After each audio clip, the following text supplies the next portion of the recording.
우리가 오늘 함께 읽은 이 본문의 말씀을 가지고 믿음으로라는 제목으로 하나님 말씀을 나누겠습니다. 히브리서 11장에는 별명이 있습니다. 여러분 잘 아시는 것처럼 믿음장이라는 별명이 있습니다.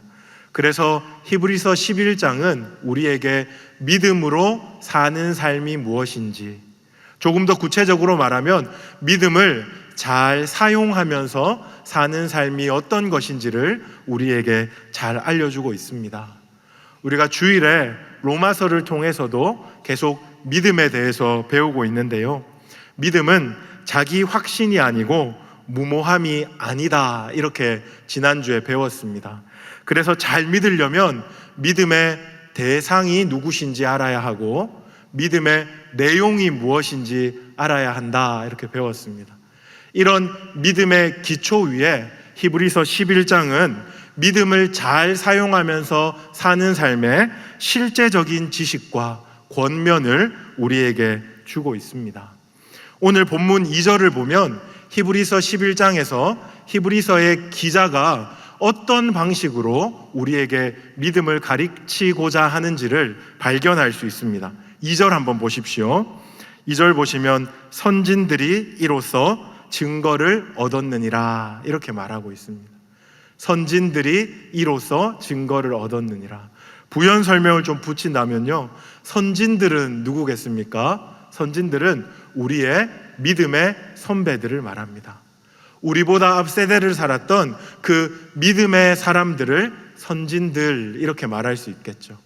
여기서 이로써 할 때 이로써는 대명사인데 믿음으로써 라고 하면 틀림이 없겠습니다. 선진들이 믿음을 잘 사용함으로써 증거를 얻었느니라, 이렇게 2절에서 말하고 있습니다. 증거를 얻었다 하는 말은 다르게 번역하면요, 인정을 받았다 혹은 칭찬을 받았다, 이렇게 다르게 번역할 수 있습니다. 종합해 보면요, 지금 히브리서 기자는 이 11장을 통해서 믿음의 선배들이 믿음을 잘 사용함으로써 하나님께 인정받은 이야기를 우리에게 해줌으로써 우리 또한 믿음을 잘 사용하면서 살도록 권면하고 있다. 여러분들이 그렇게 생각하면 틀림이 없겠습니다. 오늘 저는 11장 1절부터 6절까지 읽었는데 여러분들에게 에녹에 대해서 소개해 드리고 싶습니다. 에녹의 믿음에 대해서 보기 전에 믿음의 사람들이 공통적으로 어떻게 믿음을 사용하며 살았는가 하는 것 먼저 하나만 보고 에녹에 대해서 계속 설명을 좀 이어가기를 원하는데요, 그걸 보기 위해서 1절 우리가 같이 한번 보기 원합니다. 1절 제가 한번 읽어드릴게요. 믿음은 바라는 것들의 실상이요 보이지 않는 것들의 증거니. 정말 유명한 말씀입니다, 그렇죠? 이 말씀을 통해서 우리의 믿음의 선배들이 믿음을 어떤 방식으로 사용했는가 하는 것을 우리가 알 수 있습니다. 우리의 믿음의 선배들은 믿음을 눈으로 사용했습니다. 다르게 말하면 믿음을 세상을 보는 렌즈로 사용했습니다. 그들은 세상을 볼 때 그냥 맨눈으로 보지 않고 믿음이라는 렌즈를 통해서 세상과 사물을 보는 거죠. 그렇게 보았더니 세상이 어떻게 보이냐 하면 바라는 것들의 실상이 보이는 겁니다. 그리고 보이지 않는 것들이 확실히 있다라는 것이 보이는 겁니다. 그게 바로 1절에서 설명하고 있는 내용입니다. 조금만 더 구체적으로 말씀드릴게요. 믿음은 바라는 것들의 실상이요 하는 말은 믿음으로 바라는 것들이 반드시 이루어질 것을 확신합니다, 이렇게 풀어서 말할 수 있겠습니다. 믿음으로 우리의 선진들은 그들이 바라는 것, 그들이 소망하는 것이 반드시 이루어질 것을 확신했습니다. 그렇다면 그들이 바랬던 것, 그들이 소망했던 것은 무엇이겠습니까? 잘 먹고 잘 사는 것, 세상에서 성공하는 것, 이렇게 말할 수 없겠죠. 왜냐하면 믿음의 선배들이 바랬던 것이기 때문에 그렇습니다. 사실 공통적으로 믿음의 사람이라면 누구든지 바라고 소망하는 것이 있는데, 그것은 바로 하나님께서 나를 부르실 때, 하나님께서 나를 성도로 부르실 때 주셨던 그 약속이 반드시 이루어지기를 바라고 소망했다, 이렇게 생각하면 틀림이 없겠습니다. 아브라함을 한번 예로 들어볼까요? 창세기 15장에서 하나님이 아브라함을 부르십니다. 네가 본토, 친척, 아비 집을 떠나라, 그렇게 말씀하세요. 이것은 하나님의 부르심입니다. 근데 그때 약속을 주세요. 어떤 약속을 주십니까? 내가 너로 큰 민족을 이루겠다, 너는 복이 될 것이다, 이런 약속을 주세요. 아브라함은 평생 하나님과 동행하면서 그 약속이 이루어지기를 바라보았을 것입니다. 그런데 아브라함의 삶에 많은 위기가 있었죠. 많은 어려움이 있었습니다. 사라의 경수가 끊어질 때까지 하나님은 아브라함에게 자식을 주지 않았습니다. 분명히 약속하셨는데, 분명히 그렇게 해주시겠다고 말씀하셨는데 이루어지지 않는 거예요.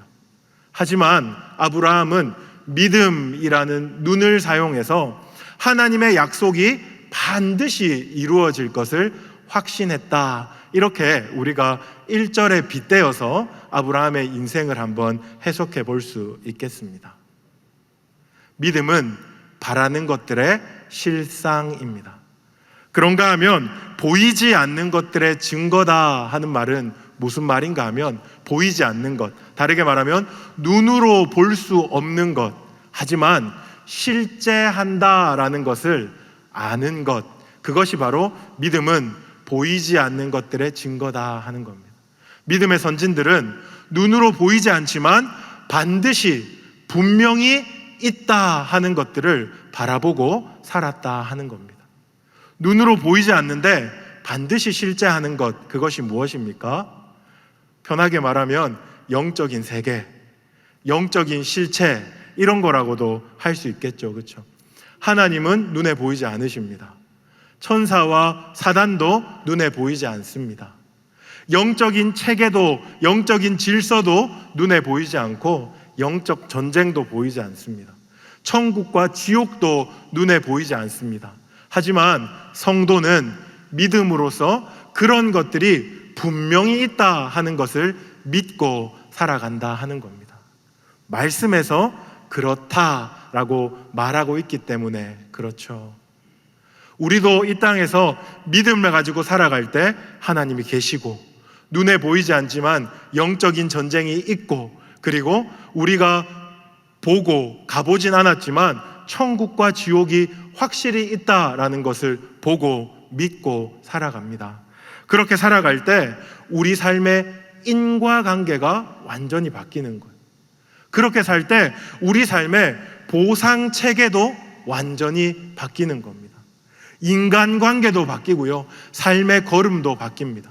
세상 사람들은 과학을 거의 신앙처럼 믿기 때문에 물리적이고 기계적인 세상 속에 영적인 것은 없다 하고 살아가요.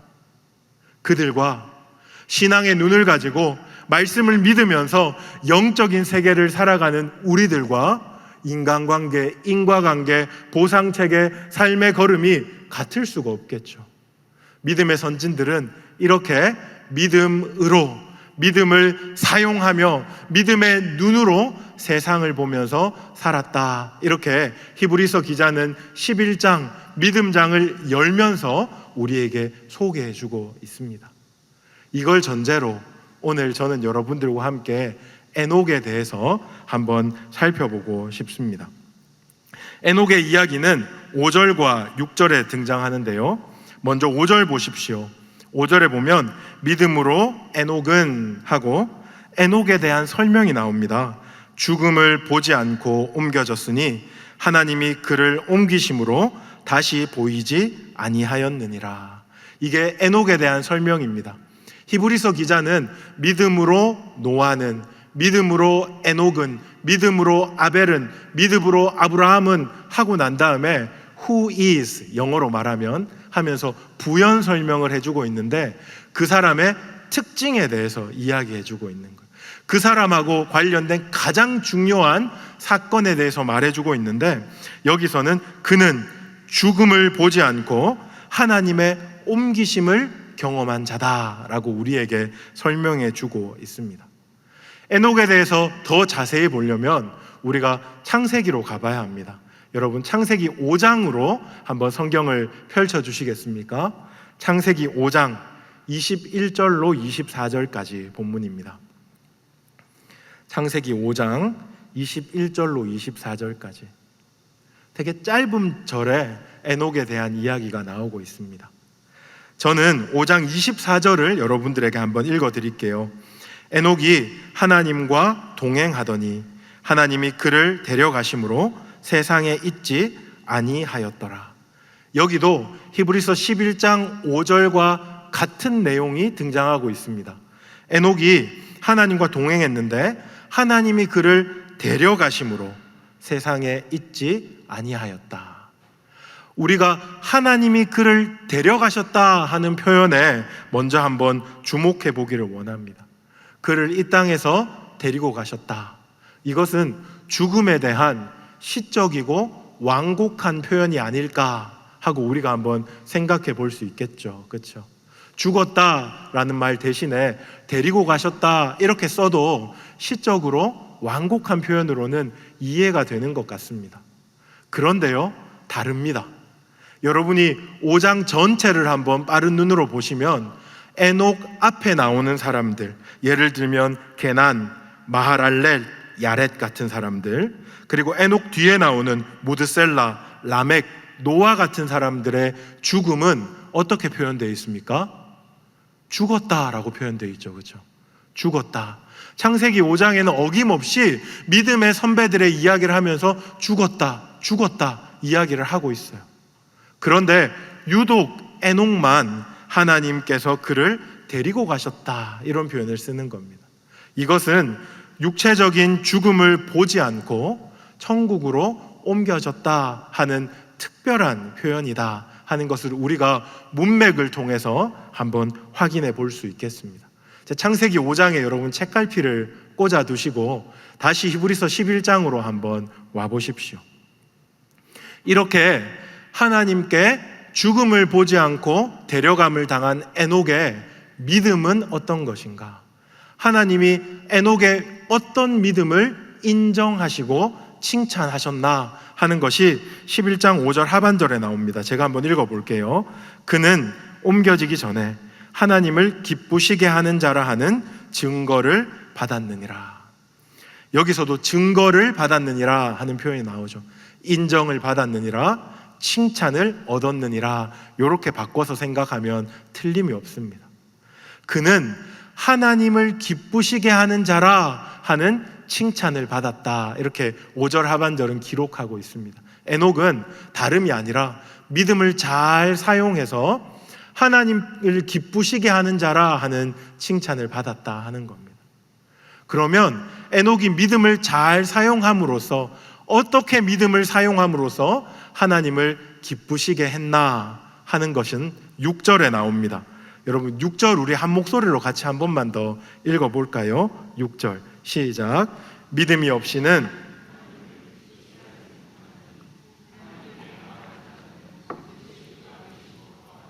또한 그가 자기를 찾는 자들에게 상 주시는 이심을 믿어야 할지니라.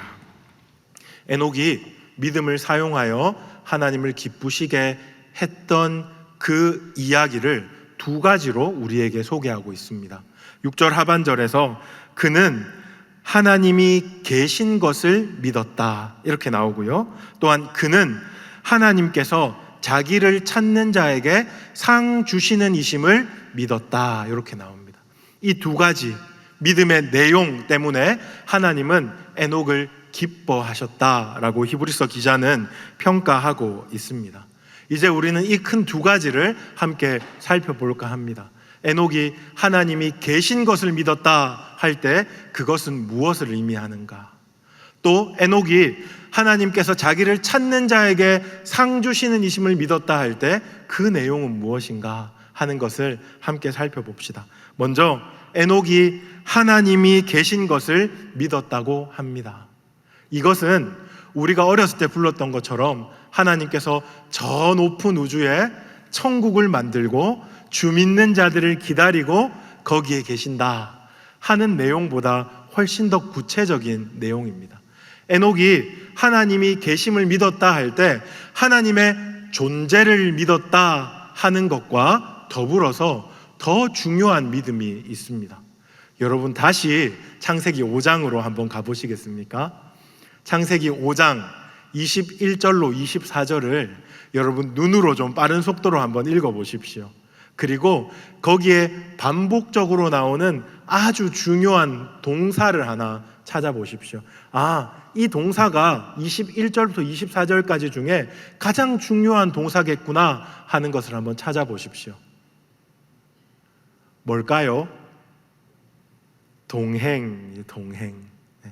에녹에서 가장 중요한 동사는 바로 동행입니다. 에녹이 하나님이 계신 것을 믿었다 할 때 사실은 에녹은 하나님이 그와 동행하신다는 사실을 믿었다, 이렇게 해석해도 틀림이 없겠습니다. 에녹은 참으로 하나님이 그와 동행하신다 하는 것을 믿었고 하나님의 동행을 간구했고 하나님의 동행에 감사했고 하나님의 동행을 기뻐했습니다. 그것을 보면서 하나님도 에녹을 기뻐하신 거죠. 하나님의 동행을 간구하는 에녹의 모습을 보면서 그래, 그거지, 바로 그러한 믿음이 내가 기뻐하는 믿음이지 하고 하나님이 칭찬하시고 인정하셨다 하는 겁니다. 하나님은 참으로요, 하나님의 백성과 동행하시기를 원하시는 하나님이십니다. 여러분 믿으십니까? 구약 성경에 보면 하나님이 하나님의 집을 지어라 라고 말하는데 대리석으로 왕궁을 지어라 이렇게 말씀하지 않고 천막으로 성막을 지어라 라고 말씀하십니다. 그 이유는 바로 모빌리티 때문입니다. 이동성 때문입니다. 하나님은 이스라엘 백성이 어디로 가든지 그 백성과 동행하고 싶으셨거든요. 그래서 하나님은 내 집을 성막으로 지어라 이렇게 말씀하셨어요. 성막만 봐도 하나님이 그 백성들과 얼마나 동행하기를 원하셨는지를 분명히 알 수 있죠. 근데 신약으로 오면 더 분명합니다. 하나님이 독생자 예수 그리스도를 이 땅에 보내시면서 또 다른 이름을 소개해 주고 계세요. 그 이름이 뭡니까? 마태복음 1장 23절에 보면 보라, 처녀가 잉태하여 아들을 낳을 것이요 그의 이름을 임마누엘이라 하리라 하셨으니 이를 번역한즉 하나님이 우리와 함께 계시다 함이라. 예수님의 이름을 임마누엘이라 하리라 이렇게 말씀하셨어요. 임마누엘의 뜻이 무엇입니까? 하나님이 우리와 함께 하시다. God with us 라는 것이 임마누엘의 뜻입니다. 예수님을 이 땅에 보내면서 그 이름을 동행이라고 말씀하시는 거죠. 그만큼 하나님은 자기 백성과 동행하기를 원하셨던 분입니다. 그러니 에녹이 하나님, 나는 하나님과 동행하고 싶어요. 하나님과 동행하는 것이 가장 큰 즐거움입니다 라고 했을 때, 그리고 하나님의 동행을 간구했을 때 하나님이 얼마나 기쁘셨겠어요. 지금 히브리서 기자는 우리에게 알려줍니다. 너희도, 믿음의 후배들인 너희도 이처럼 하나님의 동행을 날마다 언제나 어디서나 간구하는 인생이 되어라 라고 우리에게 알려주고 있습니다. 우리도 하나님의 동행하심을 간구할 때가 있습니다. 문제가 있을 때, 어려울 때, 슬플 때, 외로울 때 하나님 내 곁에 와서 좀 앉아주세요. 하나님 나 좀 안아주세요. 하나님 내 마음 좀 만져주세요. 나 좀 위로해 주세요 하고 동행을 원하죠. 그런데 반대로 하나님의 동행을 안 원할 때도 있습니다. 하나님 이러한 모습은 보지 마세요. 내가 이렇게 험한 말 할 때는 하나님 듣지 마세요. 하나님 내 곁에서 좀 멀리 가 있어 주세요 하고 죄를 지을 때, 그리고 욕망에 사로잡혀 있을 때, 악한 일을 할 때는 하나님의 동행을 구하지 않습니다. 그런데 하나님은 언제나 어디서나 어느 때나 우리와 함께 동행하기를 원하시는 분이다 하는 것을 여러분 꼭 기억하십시오. 그러면 어떻게 하겠습니까? 우리 삶을 바꿔야죠. 하나님께 열어드리기 싫은 골방도 열어드리고, 하나님 앞에 내세울 수 없는 나의 언어는 바꾸고, 하나님이 보실 때 부끄러운 나의 습관과 삶의 태도는 회개하고 깨뜨려야 합니다. 그것이 하나님의 동행을 구하는 자의, 하나님의 동행을 구하는 성도의 모습입니다. 그렇게 하나님 동행을 구할 때 하나님은 우리에게 은혜를 주시겠죠. 기뻐하면서 우리의 회개를 받아주시고 우리 삶을 고쳐주시고 우리를 회복해 하여 주셔서 하나님이 우리 삶을 보면서 기뻐하시는 것뿐만 아니라 우리도 우리 삶 속에서 참된 행복과 복락을 누릴 수 있도록 만들어 주시는 겁니다. 믿음으로 사는 사람은 하나님의 동행을 기뻐합니다. 하나님의 동행을 간구합니다. 하나님 동행을 간절히 원하며 그것을 소망합니다. 그런 우리 모두가 되기를 주님의 이름으로 축복합니다. 그런가 하면 두 번째로요, 에녹은 자기를 찾는 자에게 상 주시는 이가 바로 하나님이시라는 것을 믿었습니다. 여러분, 에녹의 삶을 다시 한번 떠올려 보십시오. 에녹은 하나님과 동행하는 삶을 살았습니다. 동행하는 삶을 살면서 얼마나 하나님께 많은 상을 받고 하나님 주시는 은혜를 누렸겠습니까? 위로해 주시고 평강을 주시고 때를 따라 돕는 은혜를 주시고 필요한 사람들을 붙여주시고 또 믿음으로 나아갈 수 있는 힘과 지혜를 하나님께서는 에녹에게 많이 주셨을 거예요. 에녹은 그 상, 하나님으로부터 오는 많은 복들을 충분히 누리면서 살았을 것입니다. 그런데 그런 상도 너무나 좋은 상이지만 에녹은 굉장히 특별한 상을 하나님께 받았죠. 어떤 상입니까? 우리가 함께 보았던 것처럼 죽음을 보지 않고 옮겨지는 상을 받았어요. 죽음을 보지 않고 옮겨지는 상을 에녹은 아주 특별하게 받았습니다. 우리의 개념으로는 잘 상상이 안 되죠. 죽음을 보지 않고 옮겨지는 것이 어떤 것일까? 왜냐하면 우리에게 죽음은 굉장히 보편적인 것이기 때문에 그래요. 우리 주변에 안 죽는 사람 아무도 없잖아요. 다 죽잖아요. 그런데 첫사람 아담과 하와에게 죽음은 보편적인 것이 아니었어요. 그들은 창조되었을 때 죽지 않는 존재로 창조되었습니다. 근데 그들이 죄를 지었기 때문에 죽음이 그들의 인생에, 이 세상에 들어온 거죠. 그러므로 죽음은 정상적인 것, 죽음은 보편적인 것이 아니고 저주요 형벌입니다. 죽음은 슬픔과 고통을 수반하는 하나님의 벌이요, 우리 죄인들이 당해야 하는 저주라는 겁니다. 그런데 이런 저주요 형벌에서 에녹은 면함을 받았다. 그것이 에녹이 받은 가장 큰 상이었다라고 히브리서 기자는 이야기하고 있습니다.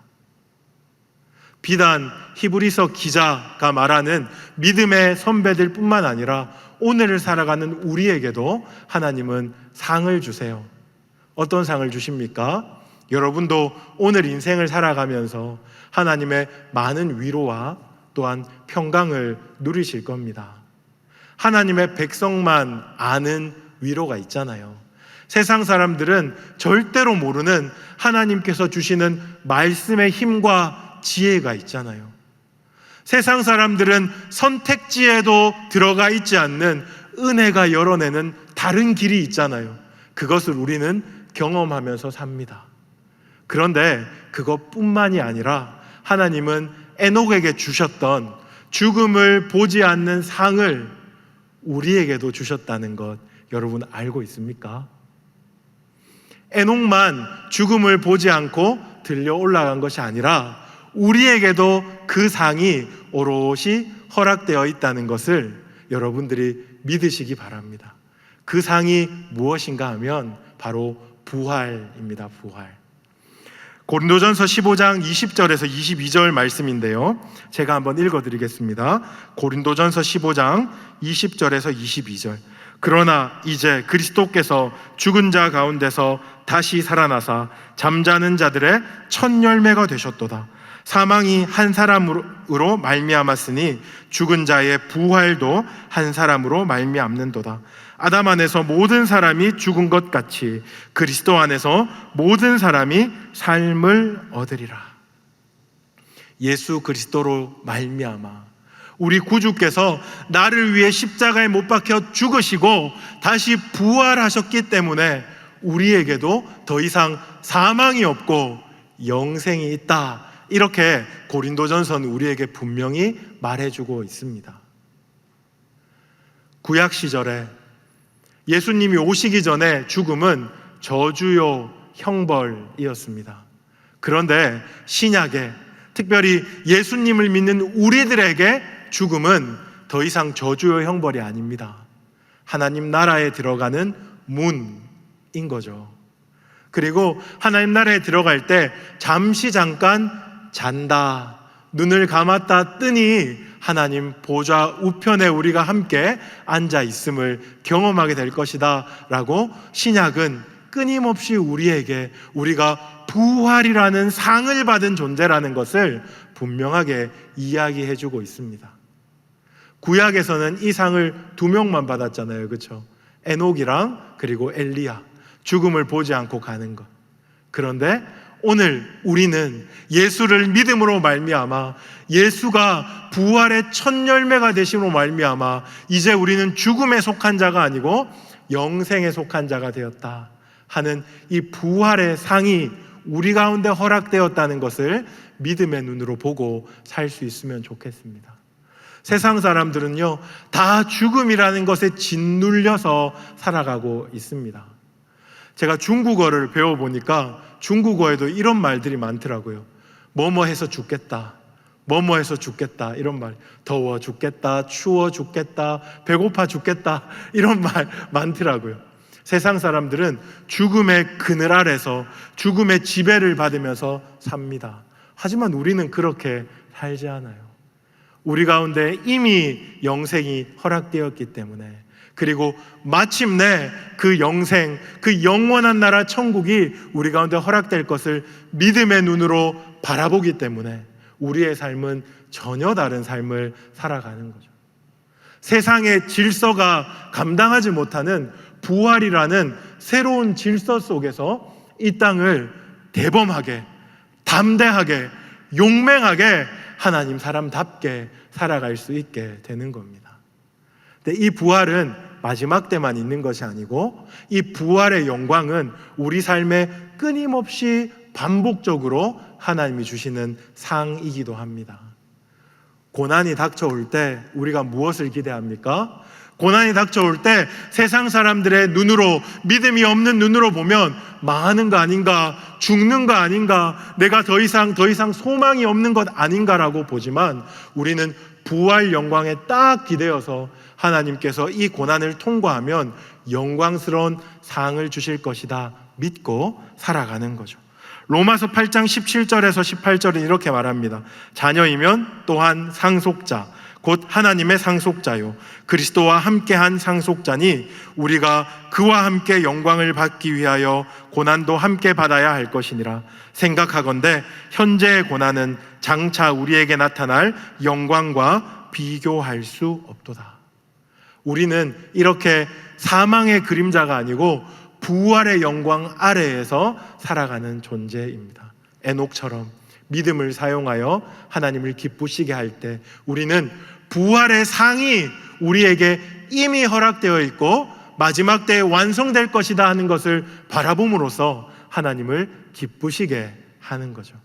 말씀을 좀 정리하겠습니다. 오늘 우리는 믿음의 선배들이 믿음을 어떻게 사용하며 하나님께 인정을 받았는지에 대해서 살펴보았습니다.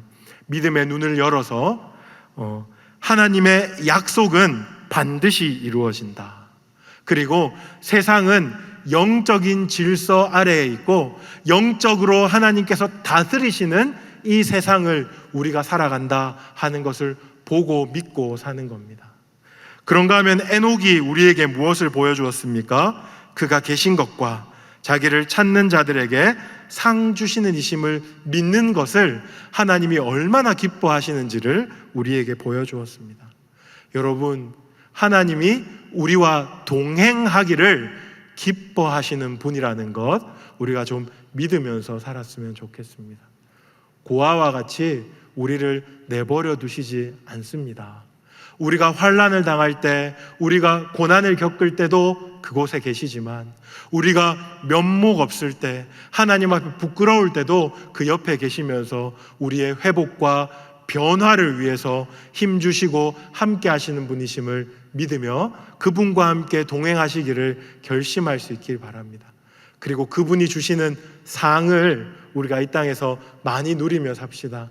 위로와 돕는 은혜와 돕는 손길과 평강과 힘과 지혜를 누릴 뿐만 아니라 부활, 우리 가운데 약속하셨고 이미 누리게 하신 그 부활을 바라보고 세상 사람들이 두려워하는 것처럼 죽을까봐, 잃을까봐, 망할까봐 두려워하지 않고 하나님이 나를 채우신다, 나를 영광스러운 자리로 데리고 가신다, 마침내 하나님이 나를 높이신다 하는 걸 믿으며 이 땅 가운데 믿음의 사람답게 살아가는 우리 모두가 되기를 주님의 이름으로 축복합니다.